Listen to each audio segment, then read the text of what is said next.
You're listening to the Values and Leadership Podcast, where business leaders share their stories of purposeful impact and success. Hello, and welcome to the Values and Leadership Podcast, the podcast for innovative leaders who want to apply new ways of doing things in work and deploy their talents and time to earn their legacy every day. I am your host, Ahmed Arif. This episode is the production of CorpoCure, a values based leadership development advisory firm that unleashes possibilities for leaders in elevating their business and its people to their next best stage and have a purposeful impact in business and in life. Today's guest is Eric Pliner. He has been an educator for 19 years, where he reached Senior Director Research Policy and Strategic Planning and Director of Organizational Talent Management and Development in the New York City Department of Education. Then he joined YSC Consulting for the last 10 years, where he progressively reached its CEO position. YSC Consulting is a boutique professional services firm that specializes in leadership consulting, helping organizations identify and develop the leaders they need to achieve their business strategies now and into the future. The company was founded in London in 1990, and over the past 3 decades, it has expanded to include more than 225 professionals serving more than 20 markets across EMEA, the Americas, and Asia Pacific. Eric is going to start with us with his journey in his career, and Eric has earned as well his MBA with a focus on management, organizational behavior, and human resource. Welcome to the show, Eric, and please introduce your career, your brilliant career. And while I was there, I began to explore the notion of leadership more rigorously. My prior work had been in diversity, equity, and inclusion. It had been in, again, community development and leadership development for young people. But leadership development for adults was something that, although it had been a through line, was not necessarily an explicit focus of mine. And through a series of different occurrences, I had the opportunity to begin to lead leadership development programs for the Department of Education at the City of New York. During that time, I thought, a big driver for me is impact. I want to do work that reaches as many people as possible.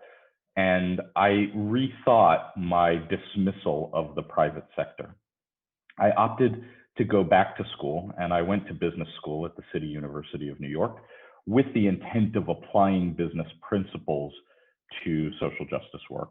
But what I learned was that in writing off an entire sector, I had missed a major opportunity to have impact in a space where many Americans, most Americans, and in fact, many people around the world were earning their livelihood and spending their time.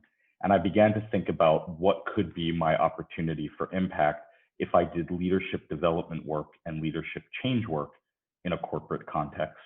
Soon after that, I joined YSC Consulting, which at the time was a 20-year-old, now 31-year-old UK-based consultancy focused on leadership development and leadership strategy. And in 2019, I became that firm's chief executive officer. Great. So, in your early career, you mentioned you wanted to focus more on social justice. What brings this to your attention, or why do you think it's important? I think there were a combination of things, although I don't know that I was as clear about this at the time as I am now. Part of it was my faith. I grew up as a largely secular Jew, but in a context where I learned that Judaism was supposed to be about tikkun olam, about healing the world. And although that was different from the message that I learned later from much of mainstream Jewish education in terms of the application of Judaism, it always felt to me to be the heart of my faith and continues to be to this day. Secondarily, I grew up in a largely white community and came to understand as I got older the ways in which my experience of my own whiteness and my experience of the community that I grew up in was very, very different from the experiences of my Black and other people of color friends and classmates, and came to understand that some of those differences had profound effects on our lives. I wanted something different for my life and for the lives of the people who I was with going forward. And those all prompted me to think about what would it be like to pursue a life that is guided by principles of justice. I pursued a degree in peace and justice studies and social movement organizing. And the real learning that I had that shifted my view was because of what I learned from community activists who took me under their wing and helped me to think differently about the world. Great. So you have a mixture of your own experience in life and your faith, which has directed you to this kind of career that we just discussed in firstly. Mhm. Indeed, indeed. Great. So now you are focusing in YSC on like DEI strategies, so diversity, inclusion, and equity. Always people are mentioning the diversity and inclusive, and when it comes to equity, people like just they don't spot more light on it. Do you do that in your work? We frame our work as diversity and inclusion because we found up until relatively recently that it was a more accessible entry point for clients that were beginning to think about what would a diversity and inclusion agenda mean for them. They didn't necessarily see a difference between equity and diversity and inclusion, and Mm, diversity and inclusion was where they were starting. So we framed our offerings around diversity and inclusion, but our internal conversations have always had an equity focus.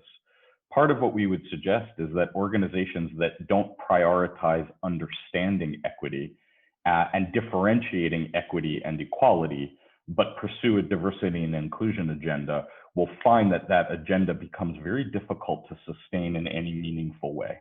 And so mm, we encourage the organizations that we partner with from the beginning to say, what is the difference you're trying to drive? If by pursuing a diversity, equity, and inclusion agenda, you were to be successful, what would be different about your organization on the other side of that intervention? And what we find is that very few organizations and very few leaders are able to say what they would want to be different in a concrete way, either because they don't know, they're uncertain, or because they're not comfortable even with the language and concepts of what a truly equitable environment would look and feel like. That means that diversity and inclusion should always be in service of an equity agenda, but it mm. also means that lots of people can't start from that place because they can't see quite that far down the road. Our job is to help them see the future and then to figure out how they're going to get there in service of equity. Great, great. I like when you mentioned the uncertainty part that leaders or owners are finding it difficult to see. So this kind of uncertainty, how did you overcome it through your work? Um, I think that people find that pursuing their own feeling experience and understanding what it feels like to be them can help them to analogize aspects of the experience of what it feels like to be someone else. What am I talking about? Empathy. How do people Mm, build genuine empathy for experiences of people who are different from them? I think it's really hard for many people. I think most folks grow up in contexts where the majority of the people around them share most of their core identities. And therefore, imagining that there may be a very different way to see and experience the world is difficult, if not impossible, for many people. Since the advent of the internet as a common tool for us to use day to day, I think people began to build collective empathy in a way that we hadn't before, because we were able to be exposed to ways of thinking, ways of living, parts of the world, identities that were completely outside of our own day-to-day experience. But what's happened in the last few years is that as social media has taken on a different role in people's lives, is that we've now gone back to surrounding ourselves with points of view, with identities, with communities that most match our own. And therefore, our ability to build that empathy and that understanding of different perspectives has been compromised again. There's plenty of good reason for it. Frankly, I think people find comfort at a time when there is so much discomfort and dissatisfaction in the world by surrounding themselves with people who understand our own experiences. And at the same time, unless we're willing to sit in that discomfort and push through it, the likelihood of us building empathy is that much smaller. The greater that we can analogize the feeling state, not suggesting that our experiences are similar, but that the very human feelings underneath our experiences are similar, the faster we can build empathy, and the greater the likelihood that we can pursue a meaningful diversity, equity, and inclusion agenda as something that is close to our hearts and not just something that's close to the paper that we write our agendas on. Very inspiring concept when you merge it now between empathy and diversity and inclusion as the first step to reach equity in the end. And people are not that aware of that kind of diversity between people, and maybe they find it hard to mingle with others who are different with them. So, and you are encouraging this kind of diversity in thinking, diversity in meeting other and understanding their backgrounds and have a different view for the future. So this is a really nice message. طيب, when you speak about this message to corporate leaders who have other role responsibility, which is to maximize the shareholder return, and maybe what you are telling them is, or what you are trying to bring to their awareness is little bit different. As you mentioned, it's not there in the business education, I mean, or something. So how do they manage, or how do you bring that to their awareness, and how do they accept that or reject that, or what happens? It's a great question. I think that most of the business leaders that we encounter have come to at least an intellectual understanding that their stakeholders do not consist solely of their shareholders and investors. They recognize that they will always have an obligation to return investment, and that requires maximizing the performance of their organizations. But I think there's an increasing understanding, as evidenced by things like the Business Roundtable in 2019 and recent activity out of Davos and beyond about a sustainable future, that stakeholders cannot be limited to or prioritized only by their return on their financial investment, but also on their impact on their community, the experience of their employees, the lives of their customers, and what they do for the world more generally. I think they get that intellectually, more so than they ever have before. I also think that what's changed is the ethical context. I think that most leaders that I've met underneath believe that they want to do the right thing. They want to do what's right, and many of them actually hold a very deep moral compass. But they have felt historically that the responsibilities of their roles required them to subsume aspects of their own morality, because the ethical context that they were operating in and what they understood their roles to be suggested that performance as gauged by revenue and profit was most important for them.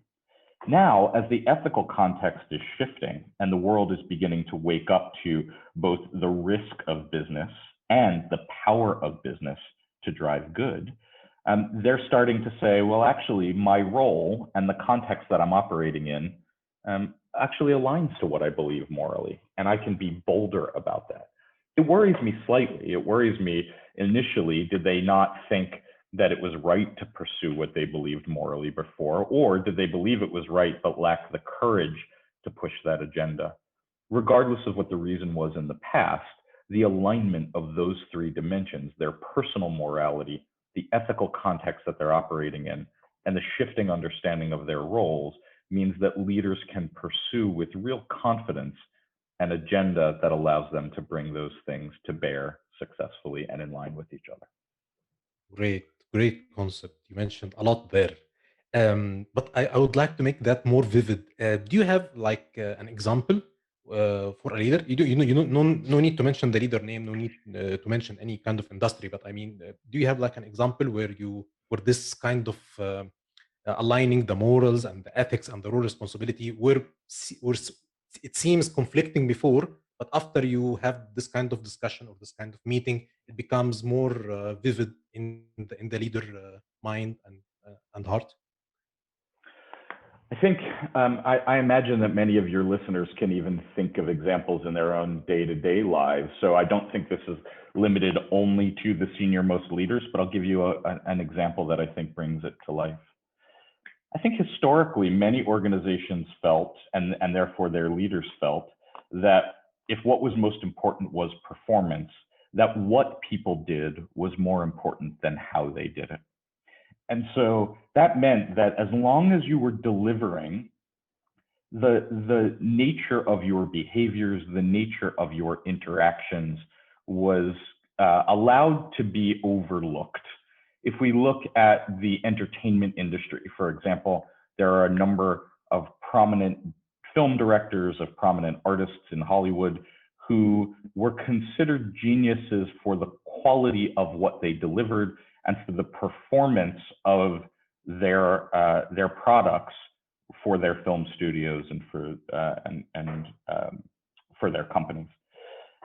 Now, though, there has been, I think, retroactively a reflection on the nature of their behavior. Have they been behaving in ways that were unethical or potentially even immoral? With the benefit of hindsight, maybe people felt that they were immoral then, but didn't feel that they would get support amidst the ethical context to call out inappropriate sexual behaviors, inappropriate attention from male directors towards female actors. Would they have been supported had they called it out, or would those behaviors have been overlooked were a particular director to be a box office success? And in fact, now film studios are beginning to understand that not only is that not okay, it was never okay.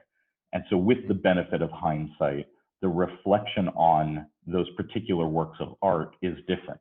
Now, I've yet to see any film studio say, we're willing to take all of the money that we made from that director who treated, that male director who treated women poorly and who was potentially abusive or harassing, and give that money in service of driving a justice agenda for girls and for adult women.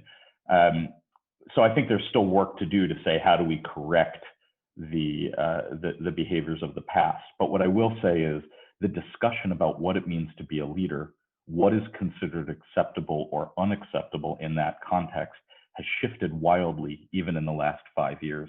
That's a function in part of the Me Too movement started by Tarana Burke, that is a function of the greater attention given by individual leaders, and it is also a function of the greater attention afforded us by a shift in our ethical context. Mhm. Great. And when you finished this discussion about the what was seeming as conflicting between the morals, the ethics, and the role responsibility, how do that reflect in the strategy or in the leadership strategy? How does that reflect in the business model, or how does that reflect into the profitability now? So let's say if I'm going to do things that I'm going to embrace now new behaviors, as you just mentioned, we need to have different behaviors, and maybe this was going to affect the bottom line. So is it that okay in order to get impact and in order to include more stakeholders as part of the beneficiaries of the firm? How do that goes into the leadership strategy? I think that firms are being more explicit about what they want their brand to be, what they want to be known for or not known for, and what they want their legacy to be. That's true for both organizations and for individual leaders. And so they ask themselves when they're crafting a strategy, what's the mark that I want to make on the world? And when people look back at my time as a leader, at my time with this company, what do I want them to have said about me? And in service of that, they're able to get clearer about, how do I make choices that continue to benefit the company? None of them are suggesting that these companies stop operating for a profit, for instance. So how do I make choices that continue to benefit the company and allow it to provide the service that it provides to the world, and simultaneously be able to drive an agenda that I'm proud of, that says this is a company that does good, this is a company that helps people this is a company that exists for the benefit of others, of humanity, of the world. That's so how that shows up in their strategy is that aspects of their strategic pillars, for instance, will include not just an off to the side corporate social responsibility agenda as it has in the past, but a very specific focus on social impact right in the center of their strategy. It does mean in some companies we are seeing a willingness to take a lesser profit if it means that their social impact is greater. But in those cases, you can be certain that those companies are being very, very explicit because they still want to glean the brand benefit of being a positive force in the world at the same time that they are doing something that they can feel good about. I think more so than in their strategic agendas, though, I see the change in the behaviors and in the communication of individual leaders, of people who behave differently, who think and talk differently, and who reorganize their priorities in service of what does the most good for the most people, not just what does the most good for our investors and shareholders. Great. So in this kind of conversation where reprioritization is going, where impact is being prioritized, where our legacy that we want to give to others, where our leadership brand, what we want people to talk about us. So in this kind of conversation, is it easy conversation or is it a difficult conversation? I think it's easier than it used to be because, again, with the change in the ethical context, leaders know that it's expected of them to be thinking about and talking about this. What's harder is the reflection on, but if this is my true moral view, and sometimes we have to question that, if this is my true moral view, why haven't I acted on it prior to now? That can be really hard for people and sometimes quite painful to say, if this is what I think I believe, and this is what I think I stand for, how and why have I behaved in contrast to that up until now? Ultimately, I do believe that most people want to do the right thing. I think sometimes they don't know what the right thing is. Sometimes they know what the right thing is, but they don't know how to reconcile that with what they see as their role. Nowadays, they want more than anything to be able to align their personal morality with what they see as their role. The hard part is really reflecting on and understanding why haven't they done that until now.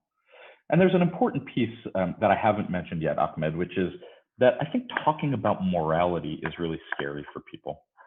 There's a perception that if I talk about morality, will others perceive me as judging them, or will others think that I expect that they share my own morality? The truth is that all of us have some kind of morality, even if that morality is immorality or amorality. We all have a moral lens through which we see the world. And the greater our ability to understand the source of our own morality, why do I think this is right? Why do I think this is wrong? And do I behave in ways that align with what really matters to me? And the greater our ability to talk about that with comfort and ease, the greater that we can make decisions that align with our view of how the world should be.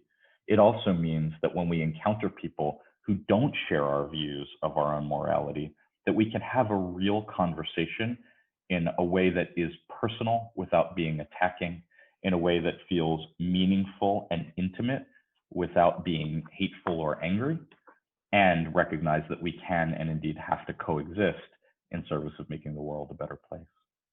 Great. So there is kind of conversations, kind of reflections between the leader and themselves, and between the teams, where everybody is sharing their perception of morality, and they can try to find a common way or a common path that they can pursue together to achieve the impact, the kind of impact that they want to achieve in the end. Correct? Indeed, that's beautifully articulated. Thank you for that. Great, great. Thank you, Eric. Actually, I'm very happy to host you today to have this kind of deep conversation where you mentioned the kind of the dilemma that people are facing internally, and some kind of assumptions about their morals and the morals of others. And it's through the conversation that everything can be revealed. And you mentioned the qualities of this kind of conversation, how it should be done to get the impact that we need to achieve. This is one of the keys to start this kind of impact that we want all to achieve. Indeed. And I think Correct? that, Yeah. absolutely. And I think the more that we work to build skilled authenticity and to build true trusting relationships where we value and respect each other as people, where we value and respect each other's humanity, the easier it is to have these quite intimate conversations. Hmm. Great. So everything starts with the conversation, obviously. Indeed, as always. Hmm. But there is one challenge that we are not practicing conversation too much, and we are not even we didn't have a conversation, let's say education before. So that's why it seems a little bit scary to open this kind of discussion. The notion of listening is one that frightens people because often they're afraid that either hearing something that they won't like will reflect poorly on them, or hearing something that they don't understand will reflect poorly on them in a different way. And so we are, I think, educated certainly in the US, to be defensive, to be prepared with counter arguments, to share how does that have anything to do with me. But in fact, truly listening with our hearts, with an open mind and an open heart to someone else's experience, listening for understanding, and investigating together, exploring together where we find our common points of connection. It's a skill we don't really have, but organizations, communities, workplaces that can build that will find a true transformation of their cultures in a way that allows people to bring their best selves to work and to be excited about how they connect with each other in service of delivering on their total strategic agenda as well. Great, great. So you can still remain the same who you are, but you can add some skills which really makes a difference and can really help you in achieving impact that you are looking for. And it can reflect on your own assumption, and it can correct your the way you do things in work. So it comes like flows like this. I hope so. I hope it's not even just about remaining who you are, but getting to be even more yourself, even more of Mm. yourself, and even more yourself in a way that feels energizing and meaningful and that people truly value and appreciate. It's a long way to go for a lot of us and for a lot of our working environments. But Mm. considering we spend most of our waking hours in our workplaces, even if those are virtual workplaces, our ability to bring ourselves to bear is absolutely essential. Great, great. I like when you يعني connected all what we said with our workday, because our workday is where we contribute to ourselves and to the others. So we have to be conscious about that. It's not only about the the bottom line or the net profit. It's about our existence. It's about how we want to show up in the world. And I really like when you frame it this way. Thank you, Eric, for that. Thank you, Ahmed.